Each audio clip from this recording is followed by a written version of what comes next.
Ditampar dengan cincin berlian yang kubelikan. Aku mengambil kembali semuanya. Inilah kisah bagaimana aku menghancurkan pernikahan impian kakakku hanya dengan satu panggilan telepon. Aroma lili dan parfum mahal memenuhi udara butik gaun pengantin itu. Begitu pekat hingga Zunia merasa sedikit mual. Di sekelilingnya, cermin-cermin berbingkai emas memantulkan citra kesempurnaan yang dibuat-buat. Lara, kakaknya, berdiri di atas panggung kecil, bermandikan cahaya lampu sorot laksana seorang dewi. Gaun satin berwarna sampanye memeluk tubuhnya dengan pas, menonjolkan setiap lekuk yang sering ia pamerkan di media sosialnya. "Bagaimana menurutmu, Zun?" tanya Lara. Suaranya mengandung nada menuntut, bukan meminta pendapat. Ia memutar tubuhnya perlahan, membiarkan ekor gaun yang panjang menyapu lantai marmer. Rombongan pengiring pengantinnya, 3 wanita dengan senyum yang sama bekunya, menghela napas kagum secara serempak. "Sangat cantik, El," jawab Zunia jujur. Kakaknya memang selalu menjadi pusat perhatian. Sejak kecil, Lara adalah matahari dan Zunia adalah planet kecil yang mengorbit dalam bayang-bayangnya. Tapi, apakah detail payet di bagian dada itu tidak terlalu ramai? Zunia menunjuk ke arah kerumitan manik-manik dan kristal yang berkilauan di dada gaun itu. Ia tahu selera Lara, tapi ia juga tahu anggaran mereka. Atau lebih tepatnya, anggarannya. Keheningan yang canggung seketika menyelimuti ruangan. Senyum Lara menegang. Ia melirik bayangannya di cermin, lalu menatap Zunia dengan sorot mata yang tajam. "Ramai? Ini namanya kemewahan, Zunia. Sesuatu yang mungkin tidak kau mengerti." 3 pengiring pengantin terkikik pelan, bertukar pandang seolah Zunia baru saja melakukan dosa besar. "Aku hanya berpikir, mungkin yang lebih sederhana akan menonjolkan kecantikan alamimu." Zunia mencoba memperbaiki, suaranya melembut. "Oh, jadi sekarang kau seorang pakar mode?" Lara turun dari panggung. Langkahnya anggun namun mengancam. Ia mendekat. Aroma parfumnya kini terasa menusuk hidung Zunia. "Dengar, aku tahu kau iri.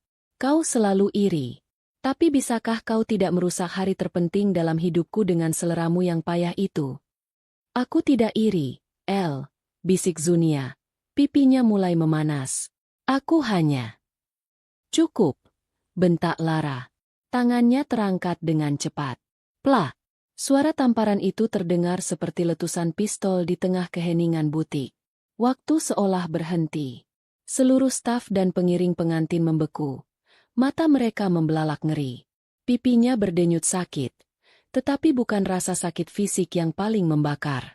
Rasa malulah yang paling menyengat. Kilau cincin berlian di jari manis Lara. Cincin pertunangan yang mewah, tercetak samar di pipinya. Cincin yang menandai kebahagiaan kakaknya, baru saja menjadi senjata yang melukainya. "Keluar," desis Lara.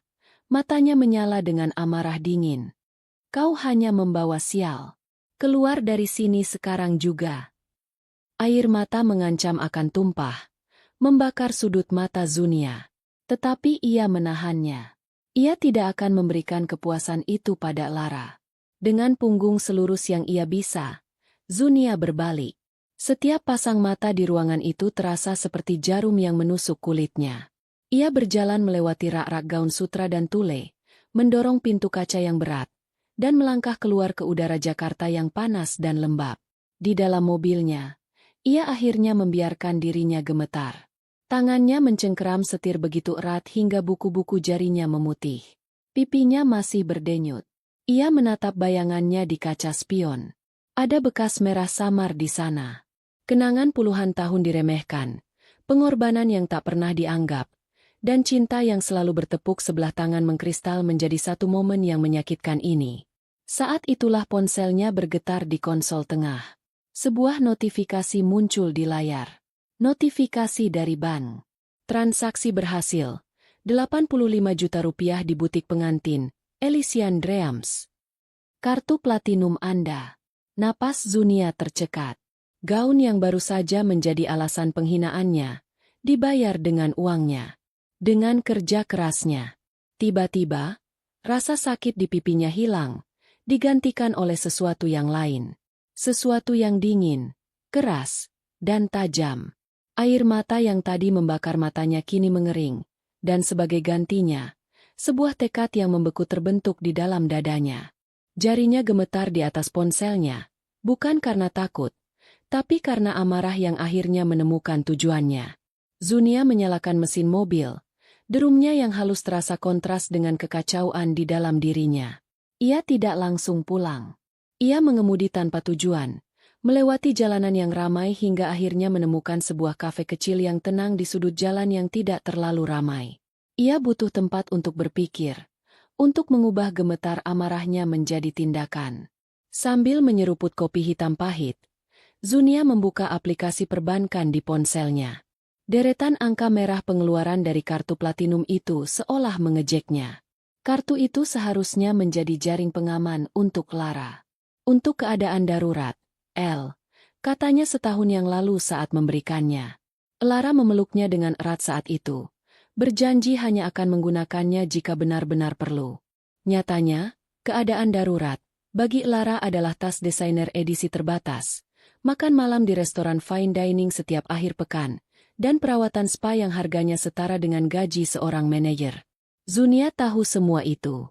Ia melihat tagihannya setiap bulan, merasakan sedikit sesak di dada, tetapi ia selalu membayarnya tanpa bertanya.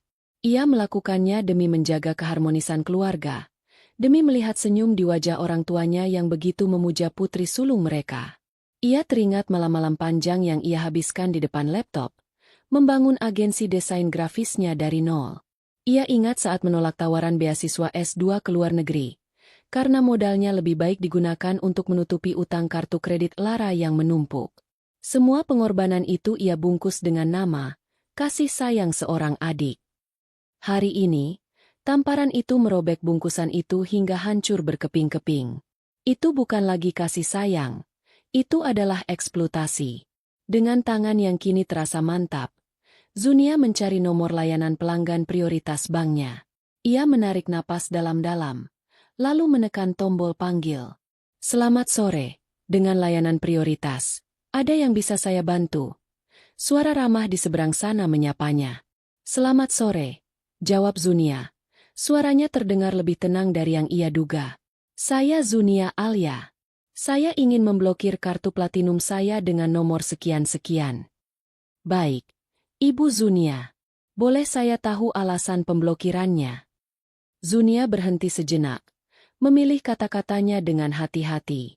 Kartu tersebut disalahgunakan oleh pihak ketiga. Itu adalah kebenaran, dalam segala artian.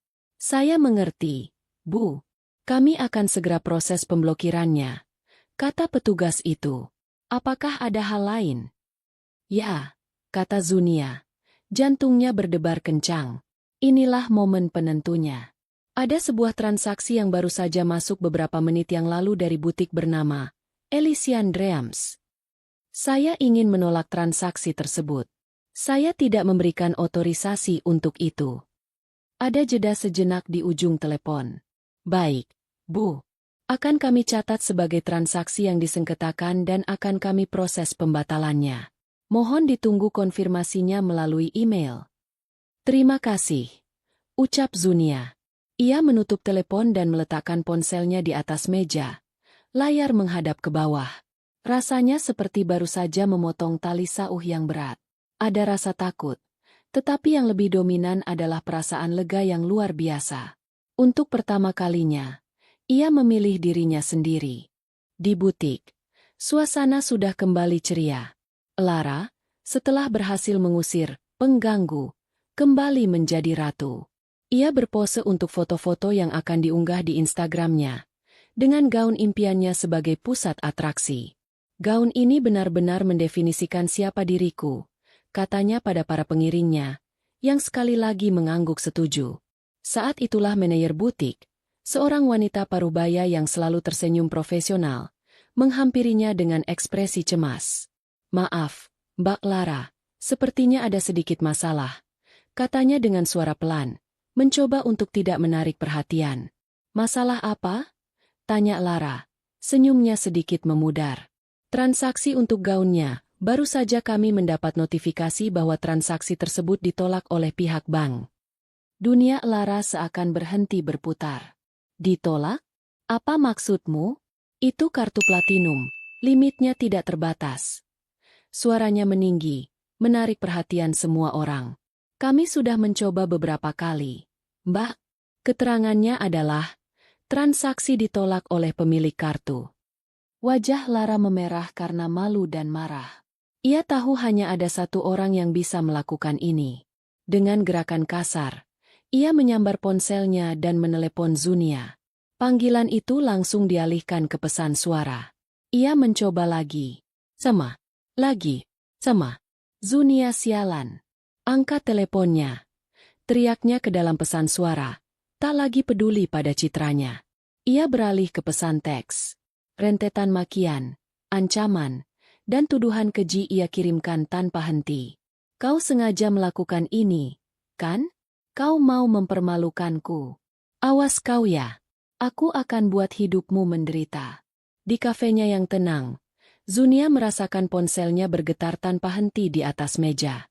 Ia tidak perlu melihatnya untuk tahu siapa pengirimnya. Ia meraih ponsel itu, bukan untuk menjawab, melainkan untuk mengaktifkan mode, jangan ganggu. Layar ponselnya menjadi gelap. Badai sedang mengamuk di luar sana, tetapi di dalam dunianya yang baru, akhirnya ada kedamaian. Gagal meneror Zunia, Lara langsung memainkan kartu trufnya, orang tua mereka. Dengan berlinang air mata buaya, ia menelepon ibunya, menyajikan versi cerita yang telah ia poles sedemikian rupa hingga ia tampak seperti malaikat yang teraniaya. Ibu, Zunia, dia mencoba merusak pernikahanku. Isaknya ditelepon. Dia iri padaku dan Bima. Tadi di butik dia membuat keributan. Dan sekarang dia membatalkan pembayaran gaun pengantinku. Aku malu sekali, Bu. Di rumah mereka, sepasang suami istri parubaya itu bertukar pandang cemas. Putri sulung mereka, Lara yang cantik dan populer, selalu menjadi kebanggaan mereka. Sementara Zunia, si bungsu yang pendiam dan lebih suka bekerja di balik layar, seringkali mereka anggap sebagai sosok yang harus selalu mendukung kakaknya. Tanpa berpikir dua kali, mereka memihak Lara. Sang ayah, seorang pria yang selalu percaya pada citra di atas segalanya, yang mengambil alih telepon. Tak lama kemudian, ponsel Zunia berdering lagi. Kali ini menampilkan nama, Ayah. Dengan berat hati, ia menjawabnya. Zunia, apa-apaan ini? Suara ayahnya terdengar berat, penuh kekecewaan. Kenapa kamu melakukan ini pada kakakmu? Kamu tahu pernikahannya sebentar lagi. Ayah, ini rumit, jawab Zunia, berusaha menjaga suaranya tetap stabil. Tidak ada yang rumit, sela ibunya, yang kini berbicara melalui loudspeaker. Kamu sudah keterlaluan, Zun. Minta maaf pada kakakmu, dan selesaikan masalah kartu ini. Jangan membuat malu keluarga. Aku tidak akan meminta maaf untuk sesuatu yang bukan salahku, kata Zunia. Ketegasan dalam suaranya mengejutkan dirinya sendiri, dan juga orang tuanya. Dan masalah kartu itu tidak akan aku selesaikan. Sudah cukup. Zunia Alia, bentak ayahnya. Jangan kurang ajar. Ayah tidak pernah mendidikmu menjadi pendendam. Aku tidak pendendam. Ayah, aku hanya berhenti menjadi keset. Jawab Zunia. Sebelum mereka bisa membalas, ia mengakhiri panggilan. Tangannya gemetar lagi. Tetapi kali ini bukan karena takut. Itu adalah getaran dari kekuatan yang baru ia temukan. 2 jam kemudian, bel interkom di apartemen Zunia berbunyi nyaring. Di layar kecil di dindingnya, ia melihat wajah ibunya yang cemas dan wajah Lara yang bengkak karena marah. Mereka datang untuk melakukan serangan langsung, mengharapkan Zunia akan luluh dan membuka pintu seperti yang selalu ia lakukan. Tapi kali ini berbeda. Zunia menekan tombol bicara, tetapi tidak menekan tombol untuk membuka kunci pintu lobi. Ada apa? Tanyanya. Suaranya terdengar jelas melalui speaker. Zunia, buka pintunya. Kita perlu bicara. Seru ibunya. Turun kau sekarang, Zunia. Jangan jadi pengecut. Timpal Lara. Suaranya melengking. Kita sedang bicara sekarang, balas Zunia dengan tenang. Tidak ada yang perlu dibicarakan di dalam. Keputusanku sudah final. Semua fasilitas finansial yang aku berikan kepadamu, Lara, sudah aku hentikan. Keheningan melanda sejenak. Lara dan ibunya saling pandang, tidak percaya dengan apa yang mereka dengar. Kamu tidak bisa melakukan ini padaku, jerit Lara. Pernikahanku. Itu pernikahanmu, bukan pernikahanku, potong Zunia. Kata-kata itu terasa tajam, tetapi perlu diucapkan. Cari jalanmu sendiri untuk membiayainya. Zunia, ibu mohon. Suara ibunya kini terdengar memelas. Jangan hancurkan keluarga kita hanya karena masalah sepele. Ini bukan masalah sepele, Bu. Ini tentang harga diriku, kata Zunia. Dan aku tidak akan membuka pintu ini. Pulanglah. Ia melepaskan tombol bicara. Dari layarnya, ia bisa melihat Lara meninju udara dengan frustrasi dan ibunya yang bersandar di dinding, tampak putus asa. Mereka berdiri di sana selama beberapa menit lagi, seolah berharap pintu itu akan terbuka dengan sendirinya. Ketika mereka akhirnya menyerah dan berjalan pergi, Zunia bersandar di pintu apartemennya. Jantungnya berdebar kencang. Ia merasa takut, sedih, tetapi juga luar biasa bebas.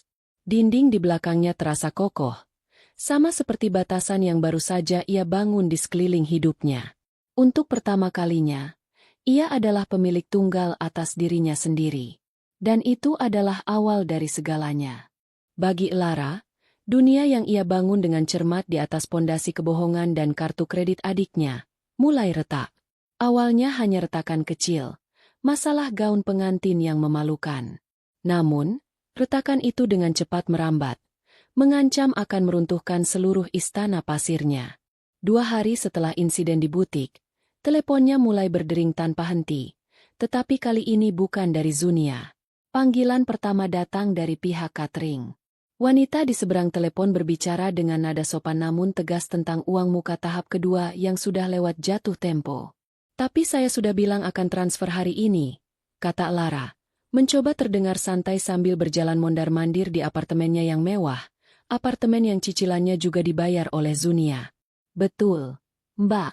Tapi batasnya kemarin. Jika hari ini tidak ada pembayaran, dengan sangat menyesal kami harus membuka tanggal Mbak untuk klien lain, jawab wanita itu. Jantung Lara berdebar kencang. Ia mengakhiri panggilan dengan janji kosong, lalu segera memeriksa emailnya.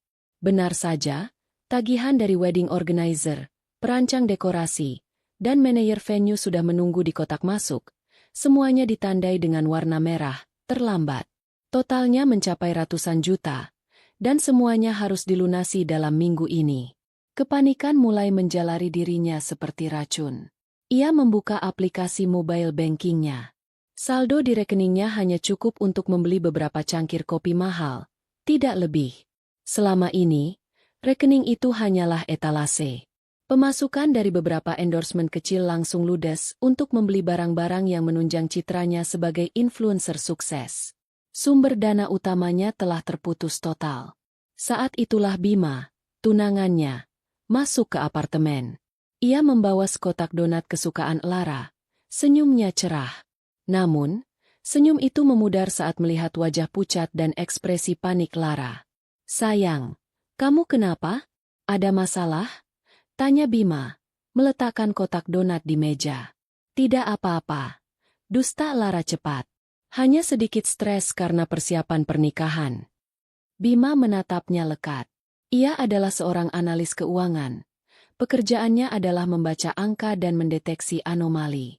Kepanikan Lara terasa janggal. Hanya stres biasa? Kamu terlihat seperti baru saja melihat hantu. Ini soal pembayaran, ya? Bukankah kamu bilang semuanya sudah beres?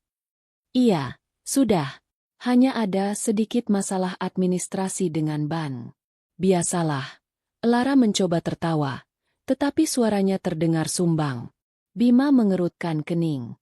Ia mengenal Lara sebagai wanita yang selalu memegang kendali, percaya diri, dan mapan secara finansial. Setidaknya, itulah yang selalu Lara proyeksikan. Reaksi panik seperti ini karena masalah administrasi, terasa tidak sepadan. Ini bukan reaksi seorang wanita sukses yang menghadapi kendala kecil. Ini adalah reaksi seseorang yang seluruh dunianya berada di ambang kehancuran. Benih kecurigaan pertama mulai tertanam di benaknya. Sementara Lara berjuang melawan badai yang ia ciptakan sendiri, Zunia menemukan ketenangan di sebuah kedai teh sederhana bersama Rian. Rian, sahabatnya sejak kuliah, adalah seorang arsitek dengan tatapan mata yang tajam dan kejujuran yang terkadang brutal, tetapi selalu dilandasi kepedulian. "Jadi, kau akhirnya melakukannya," kata Rian setelah Zunia selesai bercerita. Ia meletakkan cangkir tehnya dan menatap Zunia lekat. "Aku tidak akan bilang, sudah kubilang. Tapi sudah kubilang." Zunia tersenyum kecil.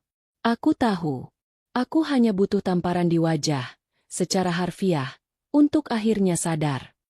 "Zun, aku melihatnya selama bertahun-tahun," lanjut Rian, nadanya melembut. "Aku melihatmu membatalkan rencana liburan kita karena Lara butuh tas baru. Aku melihatmu bekerja lembur sampai tengah malam sementara dia memamerkan makan malam mewahnya di Instagram. Kamu bukan adiknya. Kamu adalah sumber dananya. Dan yang paling parah, dia membuatmu merasa bersalah karena itu." Kata-kata Rian terasa seperti balsam yang menenangkan luka. Selama ini, Zunia merasa sendirian dalam perasaannya. Mendengar validasi dari Rian membuatnya sadar bahwa apa yang ia rasakan bukanlah keegoisan, melainkan reaksi wajar atas penindasan bertahun-tahun. "Aku merasa takut, Rian. Aku Zunia." Suaranya bergetar. "Aku takut ayah dan ibu akan membenciku selamanya." "Mereka tidak akan membencimu. Mereka hanya dibutakan oleh Citra, putri sempurna, yang diciptakan Lara," Rian meyakinkan. "Dan kalaupun mereka butuh waktu untuk mengerti, setidaknya sekarang kamu punya dirimu sendiri. Ingat mimpimu untuk membuka studio cabang di Bali? Uang yang kau hemat dari tidak membiayai pernikahan palsu itu bisa jadi modal awalnya." Percakapan itu membangkitkan kembali percikan semangat dalam diri Zunia. Mimpi-mimpi yang telah lama ia kubur di bawah tumpukan tanggung jawab untuk kakaknya kini mulai terasa mungkin untuk diraih. Rian benar. Ini bukan akhir dari keluarganya. Ini adalah awal dari hidupnya. Kebebasan yang ia rasakan saat ini, meskipun dibumbui rasa bersalah dan cemas, terasa begitu nyata dan berharga. Dukungan tulus dari Rian menjadi pilar yang mengokohkan keputusannya. Ia tidak akan goyah. Malam itu, Zunia tidak bisa tidur. Hujan deras di luar jendela seolah menjadi musik latar bagi film kenangan yang berputar di kepalanya. Kenangan-kenangan pahit yang selalu ia coba percantik dengan polesan manis. Ia teringat jelas hari di mana surat penerimaan beasiswa S2 dari Universitas Desain di Milan tiba. Ia melompat kegirangan, membayangkan menara Duomo dan jalanan berbatu yang artistik. Ia berlari untuk memberitahu keluarganya. Ayah dan ibunya tersenyum bangga, tetapi Lara, yang saat itu baru saja kehilangan pekerjaan untuk ketiga kalinya, memasang wajah muram. "Enak ya jadi kamu," kata Lara malam itu, saat mereka hanya berdua. "Bisa pergi begitu saja, sementara aku di sini terbelit utang." Zunia tahu utang yang dimaksud. Utang kartu kredit dari gaya hidup yang tidak sesuai kemampuan. Malam itu, Zunia tidak tidur. Ia menghitung tabungannya, membandingkannya dengan jumlah utang Lara. Dengan berat hati, ia memutuskan untuk melepaskan mimpinya. Kepada orang tuanya, ia beralasan, belum siap hidup di luar negeri. Uang tabungannya ludes untuk membersihkan nama kakaknya. Lara berterima kasih dengan pelukan singkat, lalu 2 hari kemudian menggunakan kartu kreditnya yang baru bersih untuk membeli ponsel keluaran terbaru. Kenangan lain muncul. Saat Zunia baru merintis bisnisnya, bekerja dari sebuah kamar kos sempit. Ia hidup dengan mie instan dan tekad. Suatu hari, ibunya menelepon. "Zun, kakakmu dapat tawaran jadi brand ambasador produk kecantikan. Tapi dia butuh laptop baru untuk membuat konten yang lebih profesional. Kamu kan sudah punya penghasilan, bisa bantu kakakmu dulu."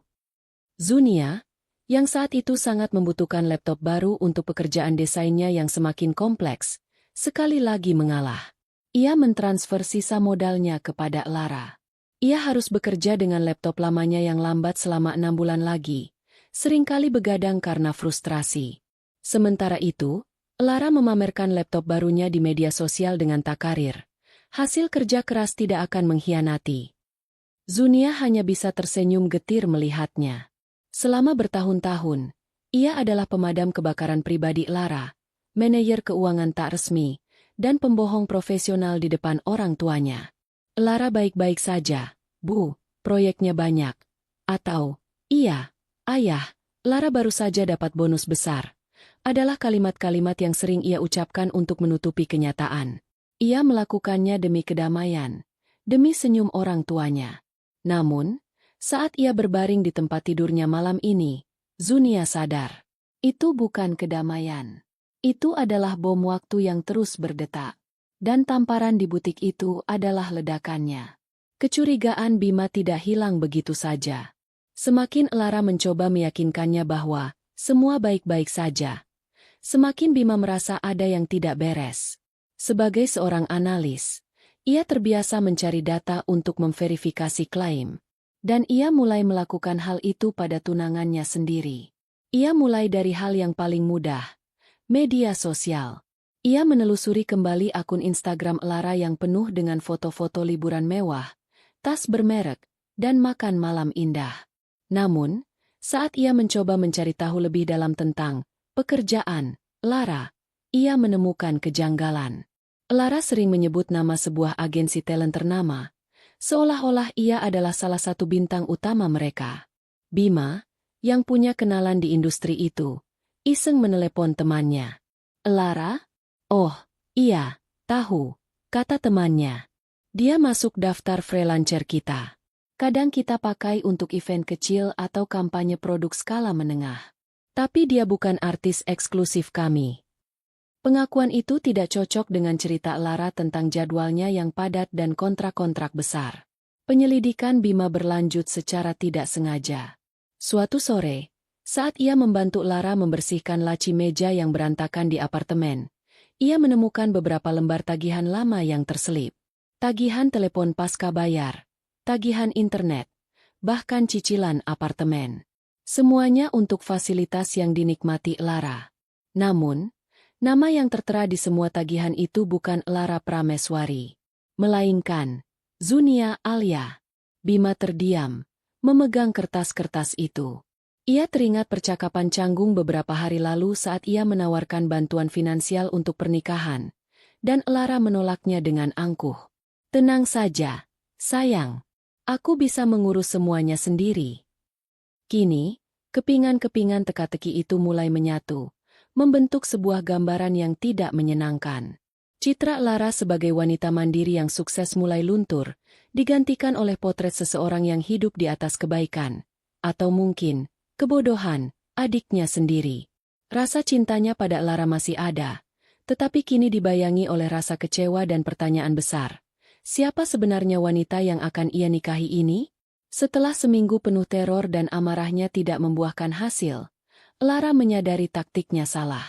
Zunia tidak lagi takut padanya. Dengan tenggat waktu pembayaran yang semakin dekat dan Bima yang mulai banyak bertanya, Lara memutuskan untuk mengubah strateginya. Ia akan menggunakan senjata yang selalu berhasil di masa lalu, manipulasi emosional. Ponsel Zunia bergetar. Sebuah pesan panjang dari Lara muncul di layar. Zun, maafkan aku. Aku tahu aku salah. Aku benar-benar minta maaf sudah menamparmu. Aku hanya sedang stres berat dan aku melampiaskannya padamu. Dan itu tidak adil. Aku malu sekali dengan kelakuanku. Zunia membaca pesan itu dengan skeptis. Pesan berikutnya segera menyusul. Aku kangen kita yang dulu, Zun. Ingat waktu kita kecil? Waktu kita berbagi kamar dan bercerita sampai larut malam? Ingat waktu kamu sakit dan aku tidak mau sekolah karena ingin menjagamu? Aku rindu adikku. Pernikahan ini tidak ada artinya tanpa kamu di sisiku. Tolong, jangan biarkan masalah uang ini menghancurkan kita. Aku janji akan berubah. Hati Zunia sedikit goyah. Kenangan-kenangan itu nyata. Ada masa di mana hubungan mereka tidak serumit ini. Rasa bersalah yang telah mendarah daging dalam dirinya mulai merayap kembali. Apakah ia terlalu keras? Saat ia hampir mengetik balasan yang melunak, ponselnya berdering. Nama Rian muncul di layar. Seolah tahu waktu yang tepat, sahabatnya menelepon. "Jangan bilang kau mulai luluh karena pesan manisnya," kata Rian langsung, tanpa basa-basi. Zunia terkesiap. "Bagaimana kau tahu?" "Aku mengenalmu, Zun. Dan aku kenal taktiknya. Apakah dia sudah mengeluarkan kartu? Ingat waktu kita kecil?" Zunia terdiam, yang menjadi jawaban bagi Rian. "Dengar," kata Rian dengan tegas. "Permintaan maaf yang tulus disertai dengan tindakan. Bukan dengan permintaan lebih banyak uang. Jika dia benar-benar menyesal, dia akan mencari cara sendiri untuk menyelesaikan masalahnya, bukan membebanimu lagi. Tetap kuat." Panggilan itu menyadarkan Zunia. Rian benar. Ini hanyalah babak lain dari drama yang sama. Dengan jari yang kini mantap, Zunia mengetik balasannya untuk Lara. Balasan yang singkat, dingin, dan tidak menyisakan ruang untuk manipulasi. "Kita perlu bicara." Tapi dengan semua bukti di atas meja. Zunia memilih kafe itu dengan sengaja. Tempatnya cukup mewah untuk tidak membuat Lara merasa terhina, tetapi cukup terbuka untuk mencegah drama yang berlebihan. Ia tiba 15 menit lebih awal, memesan segelas es teh leci, dan meletakkan sebuah map coklat tebal di atas meja di hadapannya. Jantungnya berdebar, bukan karena takut, melainkan karena antisipasi. Ini adalah pertempuran terakhir yang harus ia menangkan untuk dirinya sendiri. Tak lama kemudian, mereka tiba.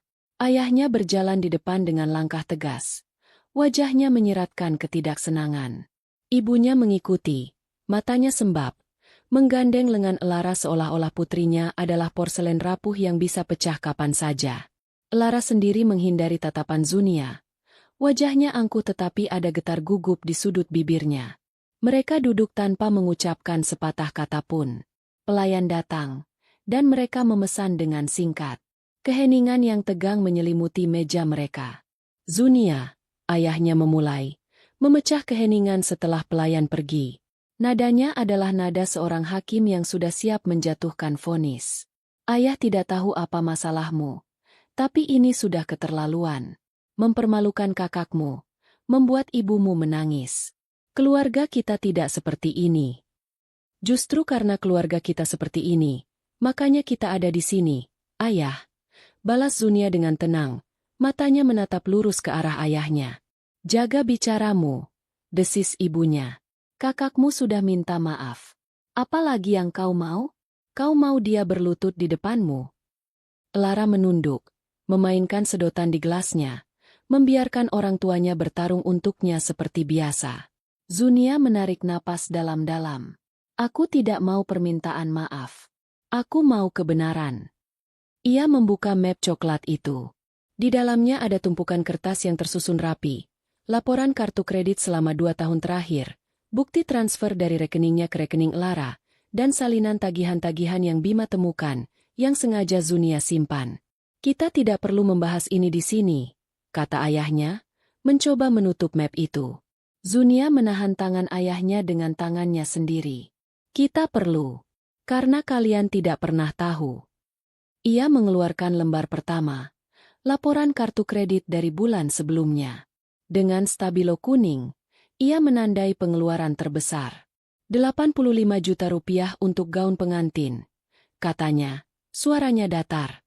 Lalu ini, 25 juta rupiah untuk tas tangan merek ternama. Ini, 15 juta rupiah untuk sekali makan malam di restoran hotel bintang 5. Ia terus mengeluarkan lembar demi lembar, menyebarkannya di atas meja seperti kartu remi yang menentukan takdir. "Ini cicilan apartemenmu, El. Selama 2 tahun. Ini tiket pesawat kelas bisnismu ke Eropa tahun lalu, yang kau bilang adalah hadiah dari brand yang bekerja sama denganmu. Dan ini," Zunia berhenti, mengeluarkan bukti transfer terkecil, 5 juta rupiah untuk menutupi utangmu di arisan sosialita. Angka-angka itu memenuhi meja, telanjang dan brutal. Wajah ayah Zunia berubah dari marah menjadi pucat pasi. Ia menatap tumpukan kertas itu, lalu menatap Lara. Ibunya menutup mulut dengan tangan. Matanya membelalak tak percaya. Mereka tahu Lara hidup mewah, tetapi mereka mengira itu adalah hasil dari kesuksesannya. Mereka tidak pernah tahu, tidak pernah mau tahu, bahwa kemewahan itu dibangun di atas pundak putri mereka yang lain. Lara tidak lagi bisa bersembunyi. Dinding kebohongannya runtuh di bawah beban angka-angka yang tidak bisa dibantah. Untuk pertama kalinya, ia menatap Zunia, dan di matanya tidak ada lagi amarah, hanya kepanikan murni. Kenapa sebanyak ini? Bisik ibu, suaranya bergetar. Ia menatap Lara, mencari jawaban, tetapi putrinya hanya diam membisu. Ini belum semuanya, lanjut Zunia, suaranya tanpa emosi.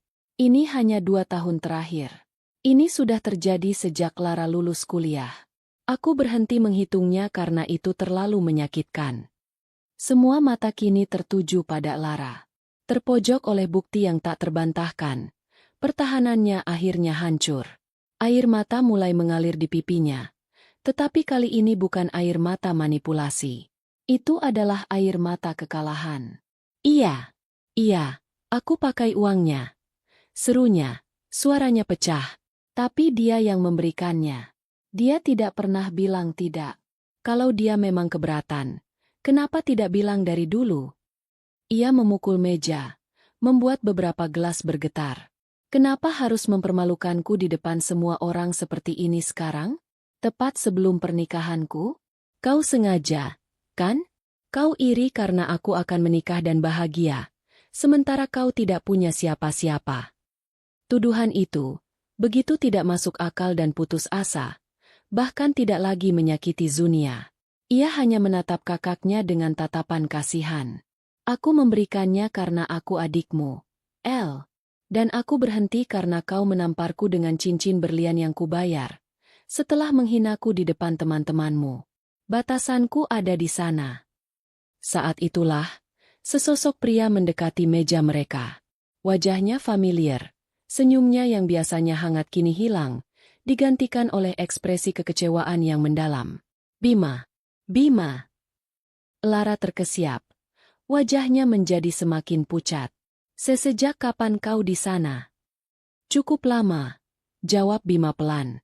Ia tidak melihat orang lain selain Lara. Ia menarik sebuah kursi dari meja kosong di sebelahnya dan duduk. Suasana di meja itu kini terasa sesak, dipenuhi kebenaran yang tak terucap. Bima menunjuk ke tumpukan kertas di atas meja. Jadi semua ini, semua cerita kesuksesanmu benar?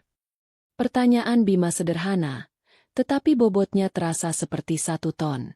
Itu bukan hanya pertanyaan tentang uang, tetapi tentang seluruh fondasi hubungan mereka. Lara membuka mulutnya, mencoba mencari kebohongan lain untuk menutupi kebohongan sebelumnya, tetapi tidak ada kata yang keluar. Ia hanya bisa menatap tunangannya dengan mata memohon, sementara dunianya runtuh di sekelilingnya. Bima menghela napas panjang, sebuah helaan napas yang syarat dengan kekecewaan. Ia menatap Lara, wanita yang ia cintai, wanita yang ia pikir akan menjadi ibu dari anak-anaknya, dan untuk pertama kalinya, ia melihatnya dengan jelas. Ia melihat kerapuhan, kebohongan, dan kekejaman yang tersembunyi di balik fasad yang sempurna. Kemudian, tatapannya beralih pada Zunia. Ia melihat ketenangan dan kekuatan di mata wanita itu, dan bekas merah samar di pipinya yang seolah menceritakan segalanya. Ia akhirnya mengerti kepanikan Lara yang janggal beberapa hari lalu. Semuanya masuk akal sekarang. El, kata Bima, suaranya rendah namun mantap, memecah keheningan yang menyiksa. Masalahnya bukan uang. Kalau kau butuh uang, kau bisa bilang padaku. Aku akan membantumu. Aku mencintaimu. Secercah harapan muncul di mata Lara. Tapi aku tidak bisa menikah dengan ini, lanjut Bima, dan harapan itu padam seketika. Aku tidak bisa membangun keluarga di atas kebohongan. Aku tidak bisa menghabiskan sisa hidupku bertanya-tanya cerita mana yang benar dan mana yang bohong. Ia mengulurkan tangannya di atas meja. Aku tidak bisa menikah dengan seseorang yang bisa begitu kejam pada keluarganya sendiri. Pada adiknya, yang jelas-jelas telah mengorbankan segalanya untukmu. Lara mulai terisak. Tangisannya kini dipenuhi keputusasaan. Bima, jangan, aku bisa berubah. Aku janji. Sudah terlambat, Lara, kata Bima lembut. Ia tidak lagi marah, hanya sedih. Dengan gerakan pelan, ia melepaskan sebuah gelang perak dari pergelangan tangannya, hadiah pertama dari Lara, dan meletakkannya di atas meja. Itu adalah simbol perpisahan yang sunyi. Ia kemudian berdiri dan menatap Zunia. Maafkan aku, Zunia. Aku tidak tahu apa-apa. Dan aku turut menyesal atas apa yang telah kau lalui. Zunia hanya mengangguk, terlalu terkejut untuk berbicara. Bima berbalik dan berjalan keluar dari kafe tanpa menoleh ke belakang. Setiap langkahnya terasa seperti paku yang menancap di peti mati pernikahan impian Lara. Di meja itu, tidak ada yang bergerak. Lara menatap gelang perak di atas meja. Tangisnya berhenti, digantikan oleh kehampaan yang menakutkan. Penghinaan ini terjadi di depan keluarganya, di tempat umum. Tidak ada lagi panggung sandiwara untuk bersembunyi. Semuanya telah berakhir. Kehancuran Lara total dan absolut. Ia bukan hanya kehilangan Bima dan pernikahannya. Dalam satu sore, ia kehilangan identitas yang telah ia bangun seumur hidupnya. Sang influencer sukses, putri kebanggaan, wanita mandiri, semuanya hanyalah ilusi yang kini telah lenyap. Perjalanan pulang ke rumah orang tua mereka adalah perjalanan yang paling sunyi. Lara duduk di kursi belakang, menatap kosong keluar jendela, air mata kering di pipinya. Ayah dan ibu duduk di depan, terdiam, diliputi rasa syok dan rasa bersalah yang luar biasa. Malam itu, di ruang keluarga yang terasa asing, ayah akhirnya mendekati Zunia. Wajahnya yang biasanya tegas kini tampak lelah dan tua. Zun, panggilnya pelan. Ayah, ayah minta maaf. Zunia menatap ayahnya. Ini adalah pertama kalinya ia mendengar ayahnya meminta maaf kepadanya. Kami buta, lanjutnya. Suaranya serak. Kami sangat bangga pada citra Lara sampai kami tidak melihat. Kami tidak melihatmu. Kami tidak melihat pengorbananmu. Maafkan kami. Ibunya mendekat, memeluk Zunia dari samping. Pelukan itu terasa canggung pada awalnya. Tetapi kemudian Zunia merasakan bahunya basah oleh air mata ibunya. Maafkan ibu, nak. Maafkan ibu karena tidak pernah benar-benar mendengarkanmu. Momen itu rapuh, tetapi nyata. Zunia membiarkan dirinya dipeluk. Ia menerima permintaan maaf mereka. Meskipun ia tahu luka bertahun-tahun tidak akan sembuh dalam satu malam. Aku maafkan, bisiknya. Itu adalah awal. Sebuah langkah pertama untuk membangun kembali hubungan keluarga mereka di atas pondasi yang baru, pondasi kebenaran. Sementara itu, Lara mengurung diri di kamar tidurnya yang lama. Ia mendengar percakapan itu dari balik pintu. Setiap kata maaf yang ditujukan untuk Zunia terasa seperti tamparan lain baginya. Ia sendirian sekarang. Benar-benar sendirian. Tenggelam dalam puing-puing kehidupan yang telah ia hancurkan dengan tangannya sendiri. Ini adalah titik terendahnya. Beberapa hari setelah konfrontasi itu, Zunia merasakan perubahan yang nyata. Bukan di luar, tetapi di dalam dirinya. Beban berat yang selama ini menekan pundaknya, beban ekspektasi, tanggung jawab finansial, dan kebohongan, telah terangkat. Udara terasa lebih ringan. Warna-warni tampak lebih cerah. Suatu pagi, ia duduk di kantornya, menatap laporan keuangan bisnisnya. Untuk pertama kalinya, tidak ada lubang besar yang harus ia tambal, tidak ada pengeluaran tak terduga atas nama Lara. Semua keuntungan yang ia hasilkan adalah miliknya. Sepenuhnya miliknya. Ia membuka situs web perjalanan, sebuah kebiasaan lama yang selalu berakhir dengan menutup tab karena tidak ada anggaran. Matanya tertuju pada gambar pegunungan yang tertutup salju di Selandia Baru dan kuil-kuil yang tenang di Kyoto. Mimpi-mimpi yang dulu terasa begitu jauh kini berada dalam jangkauan. Tanpa berpikir dua kali, ia memesan tiket pulang pergi ke Kyoto untuk bulan depan. Perjalanan solo. Bukan untuk bisnis, bukan untuk melarikan diri, tetapi untuk merayakan. Merayakan dirinya sendiri. Saat email konfirmasi tiket muncul di kotak masuknya, Zunia tidak bisa menahan senyumnya. Ini bukan tentang balas dendam atau kemenangan atas Lara. Ini jauh lebih dalam dari itu. Ini adalah tentang reklamasi. Ia merebut kembali hidupnya, mimpinya, dan masa depannya. Ia bersandar di kursinya, memejamkan mata, dan menarik napas dalam-dalam. Napas itu terasa berbeda. Itu adalah napas kebebasan. Tenang, dalam, dan penuh dengan janji akan hari esok yang ia tulis sendiri ceritanya. Perjalanan masih panjang, tetapi ia tahu, ini adalah awal yang paling indah. Bulan berikutnya, Zunia mendarat di Kansai International Airport. Udara musim gugur yang sejuk menyambutnya. Terasa begitu berbeda dari Jakarta yang panas dan lembab. Perjalanan ini adalah hadiah pertamanya untuk dirinya sendiri, dan ia bertekad untuk menikmatinya sepenuhnya. Kyoto menerimanya dengan tangan terbuka. Ia menghabiskan hari-harinya berjalan tanpa tujuan, tersesat di antara kuil-kuil kayu yang sunyi dan taman-taman zen yang tertata sempurna. Ia berjalan di bawah naungan hutan bambu Arashiyama yang menjulang tinggi, mendengarkan musik alam yang tercipta saat angin berdesir di antara batang-batang hijau. Ia duduk berjam-jam di tepi kolam di kuil emas Kinkakuji, menyaksikan pantulan paviliun emas di air yang tenang, merasa damai untuk pertama kalinya setelah sekian lama. Di sini, tidak ada yang mengenalnya. Ia bukan Zunia si adik, Zunia si penopang finansial, atau Zunia si korban. Ia hanyalah Zunia, seorang wanita yang sedang belajar menikmati keheningan, menemukan keindahan dalam kesendirian, dan menyadari bahwa kebahagiaannya tidak memerlukan validasi dari siapapun. Suatu sore, saat ia sedang menikmati secangkir matcha hangat di sebuah kedai teh tradisional yang menghadap ke sebuah taman kecil, ponselnya bergetar. Sebuah email dari Rian masuk, berisi pembaruan tentang proyek baru yang berhasil mereka dapatkan. Agensinya berjalan lancar tanpanya. Dunia tidak berhenti berputar.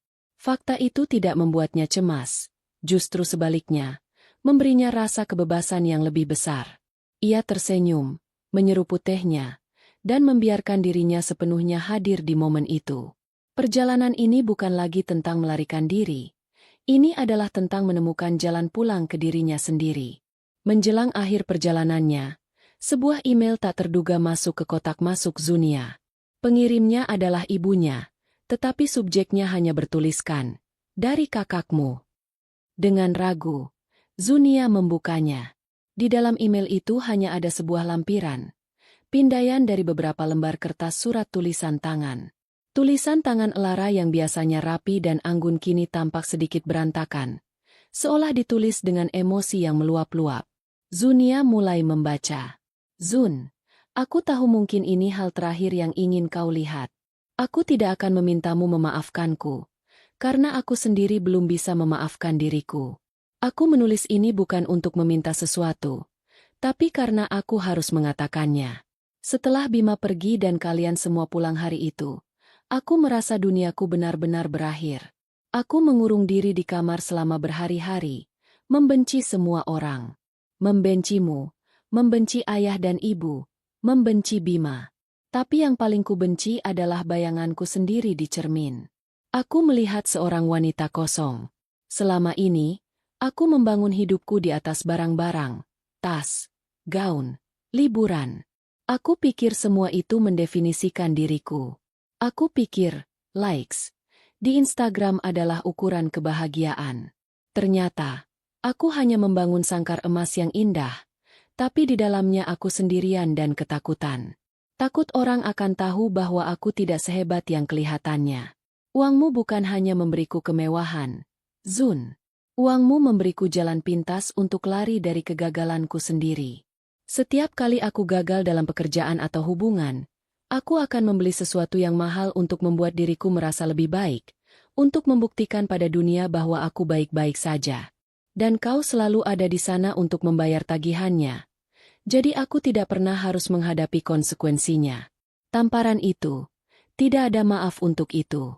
Itu adalah puncak dari semua keegoisan dan kebusukanku. Aku tidak menamparmu karena gaun itu. Aku menamparmu karena kau menunjukkan cermin padaku, dan aku tidak suka dengan apa yang kulihat. Aku tidak tahu bagaimana memperbaiki semua ini. Tapi aku ingin memulainya. Aku memulai dari diriku sendiri. Zunia selesai membaca dengan napas tertahan. Air mata menggenang di matanya. Ini bukan Lara yang manipulatif yang ia kenal. Suara dalam surat itu terdengar jujur, rapuh, dan putus asa. Untuk pertama kalinya, Zunia tidak melihat seorang monster, tetapi seorang kakak yang tersesat. Surat itu tidak memperbaiki apapun, tetapi ia membuka sebuah pintu kecil yang selama ini tertutup rapat. Apa yang ditulis Lara dalam suratnya bukanlah kata-kata kosong. Sekembalinya Zunia ke Jakarta, ia mendengar kabar dari ibunya.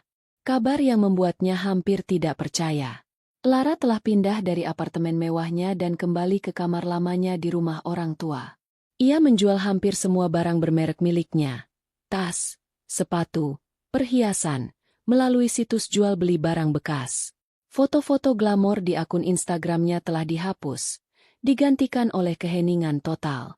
Beberapa minggu kemudian, Zunia menerima notifikasi transfer di ponselnya. Sejumlah uang masuk ke rekeningnya dari Lara Prameswari. Jumlahnya tidak besar, hanya sebagian kecil dari utang yang tak terhitung, tetapi pesan yang menyertainya memiliki bobot yang luar biasa. Cicilan pertama. Aku tahu ini akan lama. Terima kasih atas segalanya. Zunia menatap layar ponselnya, tertegun. Ternyata, Lara telah mendapatkan pekerjaan. Bukan sebagai brand ambassador atau influencer, melainkan sebagai staf administrasi di sebuah perusahaan logistik kecil. Pekerjaan yang ia dapatkan melalui koneksi seorang teman lama, bukan dari pesonanya. Ibunya bercerita bahwa Lara pulang setiap hari dengan wajah lelah, tetapi ada sesuatu yang berbeda dalam dirinya. Ia tidak lagi mengeluh. Ia membuat kopinya sendiri di pagi hari. Ia mulai membantu pekerjaan rumah tanpa diminta. Ia sedang belajar untuk hidup, benar-benar hidup, dengan usahanya sendiri. Perubahan itu lambat dan tidak mudah. Ada hari-hari di mana Lara tampak frustrasi dan hampir menyerah. Tetapi ia terus berjalan. Setiap transfer bulanan yang masuk rekening Zunia, sekecil apapun, adalah bukti nyata dari pertobatannya. Itu adalah tindakan, bukan sekadar kata-kata. Dan bagi Zunia, itu lebih dari cukup. 6 bulan setelah konfrontasi di kafe, Lara mengirim pesan singkat kepada Zunia. Bisa kita bertemu? Aku ingin bicara. Zunia setuju. Mereka bertemu di sebuah taman kota yang rindang, duduk di bangku di bawah pohon tabebuya yang sedang berbunga, mengingatkan Zunia pada pohon sakura di Kyoto. Lara tampak berbeda. Ia tidak lagi mengenakan pakaian desainer, hanya blus sederhana dan celana jeans. Riasannya tipis, dan untuk pertama kalinya, Zunia bisa melihat gurat lelah namun damai di wajah kakaknya. Bagaimana kabarmu? Tanya Lara, suaranya pelan. Baik. Jawab Zunia jujur. Sangat baik. Bisnisku lancar. Aku sedang menjajaki kemungkinan membuka cabang di Bali. Senyum tulus terbit di bibir Lara. Aku ikut senang mendengarnya. Zun. Sungguh. Kau pantas mendapatkannya. Tidak ada lagi nada iri atau sarkasme. Hanya ada ketulusan. Aku. Lara berhenti, mencari kata-kata yang tepat. Aku ingin minta maaf lagi. Bukan untuk uangnya, tapi untuk semuanya. Karena telah menjadi kakak yang buruk. Karena tidak pernah melihatmu sebagai dirimu, tapi hanya sebagai jaring pengamanku. Aku tahu, El. Kata Zunia lembut. Dan aku memaafkanmu. Kata-kata itu terucap begitu saja, terasa ringan dan benar. Memaafkan bukan berarti melupakan. Memaafkan berarti melepaskan beban amarah yang selama ini ia pikul. Tapi, lanjut Zunia, menatap lurus ke mata kakaknya. Semuanya harus berbeda sekarang. Tidak ada lagi kartu kredit. Tidak ada lagi dana talangan. Hubungan kita harus dibangun di atas kejujuran dan rasa saling menghormati, bukan ketergantungan. Lara mengangguk cepat. Matanya berkaca-kaca. Aku mengerti. Aku tidak akan memintamu apa-apa lagi. Aku hanya ingin adikku kembali. Zunia mengulurkan tangannya dan menggenggam tangan Lara. Tangan itu terasa hangat dan nyata. Aku di sini. Rekonsiliasi mereka rapuh. Dibangun di atas puing-puing masa lalu. Tapi di bawah naungan bunga-bunga merah muda yang bermekaran itu, mereka menanam benih baru. Benih hubungan yang lebih sehat dan jujur. 1 tahun kemudian, Zunia berdiri di balkon sebuah villa di Canggu, Bali, menatap hamparan sawah hijau yang berkilauan di bawah matahari sore. Di belakangnya, papan nama bertuliskan, Studio Desain ZA, Cabang Bali, sedang dipasang. Mimpinya telah menjadi kenyataan. Hubungannya dengan orang tuanya telah pulih sepenuhnya. Kini dilandasi oleh komunikasi yang terbuka dan penghargaan yang tulus. Ponselnya bergetar. Sebuah pesan masuk dari Lara. Kopi besok? Tempat biasa jam 10. Zunia tersenyum dan mengetik balasannya. Tidak bisa. Masih di Bali. Minggu depannya. Balasan Lara datang dengan cepat. Wow! Selamat. Kirimi aku foto. Hubungan mereka telah menjadi seperti ini. Santai, normal, dan penuh dukungan tulus. Lara masih bekerja di perusahaan yang sama dan sudah mulai menata hidupnya. Ia tidak lagi mengejar kemewahan, tetapi menemukan kepuasan dalam kemandirian. Beberapa minggu kemudian, Zunia duduk di sebuah kafe kecil di Jakarta, di seberang meja dari kakaknya. Mereka berbicara tentang pekerjaan, tentang teman-teman, tentang hal-hal sepele dalam hidup. Tidak ada lagi ketegangan, tidak ada lagi agenda tersembunyi. Saat mereka bersiap untuk pergi, Lara mengeluarkan dompetnya. Kali ini, aku yang traktir, katanya dengan senyum bangga. Zunia tersenyum kembali. Saat ia berjalan keluar dari kafe itu, meninggalkan Lara yang sedang membayar di kasir, ia merasa begitu ringan. Kisah hidupnya tidak lagi didefinisikan oleh pengorbanan atau rasa sakit. Cincin berlian yang dulu menampar wajahnya kini hanyalah sebuah kenangan samar.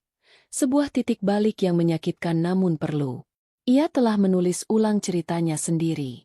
Dan di cerita yang baru ini, ia adalah pahlawan utamanya. Dan begitulah akhir dari kisah Zunia dan Lara. Dari tamparan cincin berlian hingga secangkir kopi perdamaian. Sekarang, aku mau tanya sama kalian.